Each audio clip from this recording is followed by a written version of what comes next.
Hello, and welcome to... No. Hello, my name is Eliza Grace, and welcome back to my channel.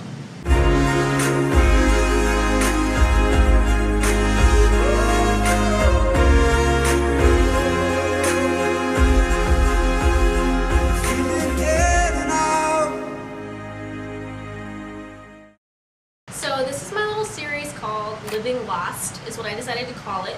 And it's all about my 365 days living inside of Airbnbs. So the last place I showed you was in downtown Phoenix. It was like this loft with this huge backyard in the middle of downtown, and it was like really cool situation. It was a guest house, and this one is actually, it's technically not an Airbnb. It's actually a casita of relatives of ours, but I still want to play around with it and kind of show you guys what it's like to live in this environment and play it off like it is an Airbnb, because it's essentially the same except there's no price. I'm not paying rent here. So here for a week before we go to Los Angeles. This series is about showing flexibility in life and how it is possible. It's about showing just an alternative to paying rent, because for me personally, the only reason I even want to eventually have an apartment again is because, one, I miss having cats. I was like a crazy cat person when I lived at an apartment last, and I miss having cats. But also just because it has pros and cons for creating things. Like, the pro of all of this is, like, I'm constantly in different environments and stuff, and, like, that makes me automatically feel inspired. But the flip side is that you have to constantly set up and break down and stuff. And while it's not that complicated, sometimes it can just be like an inconvenience that, being a human, you don't want to deal with.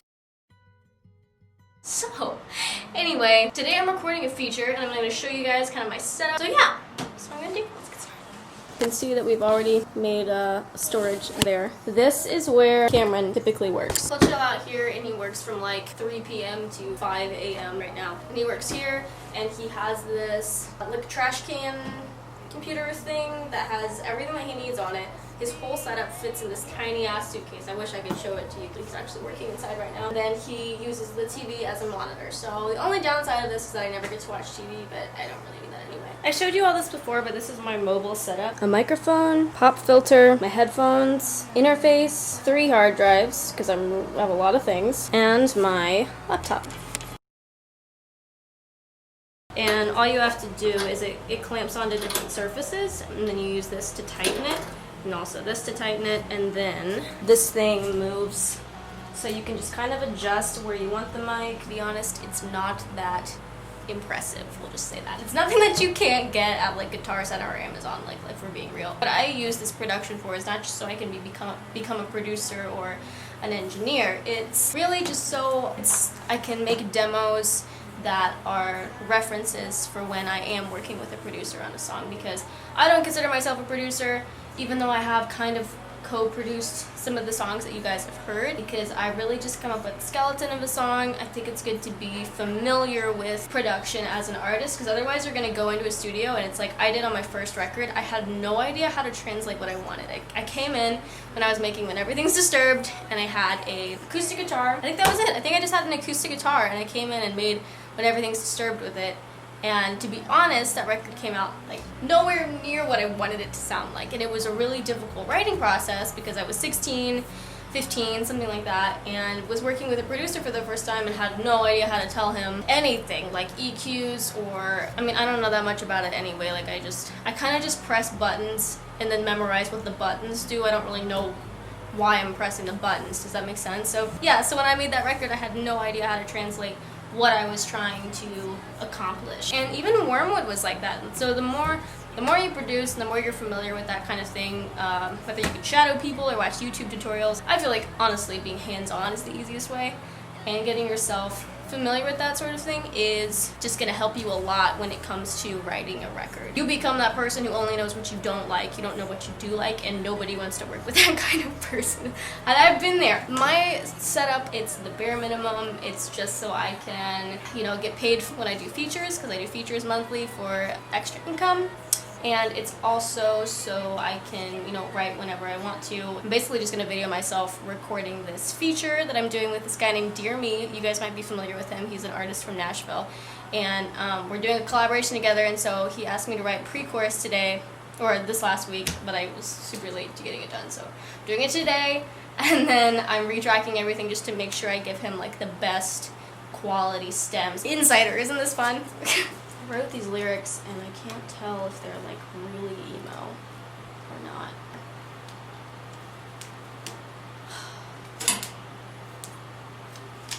No! But I'm not homebound. But I'm not homebound. In the deep and drowned, I can see my shroud like an ultrasound. Okay, so for this song, I don't know if you guys can see my face or not, but for this song, I wanted these to be like really helpless, sleepy vocals, kind of like Sufjan Stevens. If you guys are like super indie, you know who he is. I'm doing like 7 or 8 different vocals, and I'm gonna mic it really close. I'm gonna be really close to the mic. That way it sounds a lot more intimate, because if you're further away, you're gonna have to be louder, whereas this, I can just talk to you like this and you can hear like the spit in my mouth. Like, it's very close and a little off-putting, but that's what I want in this song. I try to find my faith in everything that I can touch. Conversation's not enough anymore. We all go down in the end, it's okay. I fall apart anyway. I fight way too hard to touch. This isn't a meltdown. If you're an actual producer and you're watching me, you're probably wondering what platform I use, and it's ancient, like 2008 Reason. Same thing that I've been using since I was 16 years old. Fact. So anyway, this is the finished product. I'm only gonna play you my vocals though, because I don't really know if he wants me to play. I don't want to like sample the song before it's time to release it, so.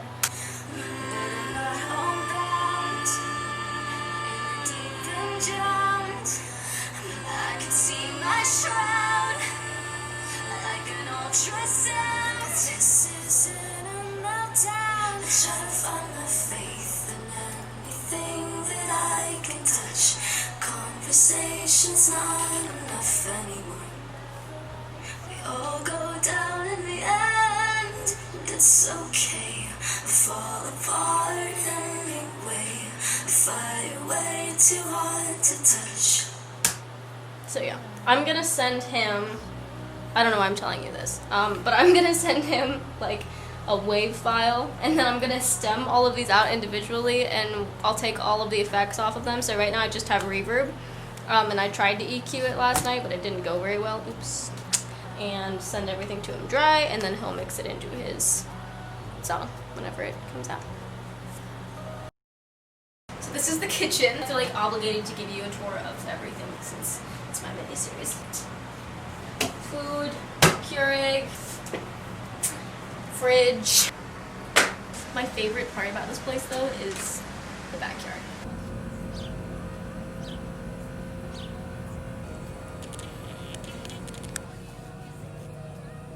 I'm gonna come back out here at nighttime when the pool is lit up and when this thing is lit up and stuff, and maybe I'll show you guys what it's like then.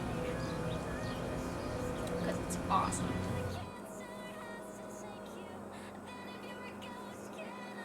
This is the backyard, my favorite place here. There's also like a umbrella situation over there that has lights under it that you can light up in the middle of the night. And I never tan, but I've been just sunbathing every day, and I've been able to work out even though it's 105 degrees here, like on the daily. And I've been able to swim, taught myself how to swim actually because I didn't know how to swim. True story, really great time. So anyway, I also wanted to ask you guys, I am getting ready to start designing a course, I think, or let's just say I'm considering designing some courses, and I want to know like what you guys want courses on. I have my ultimate selfie video that I just came out with like last week. I was thinking about doing a course on that, so maybe some music related things, entrepreneurship, because I've been self-employed since I was 20 years old and have only had a job for like 2 years in my entire life, like, you know, in a setting where I had to answer to somebody else, and I could do a course on that. Thank you for watching. I'll see you in the next episode.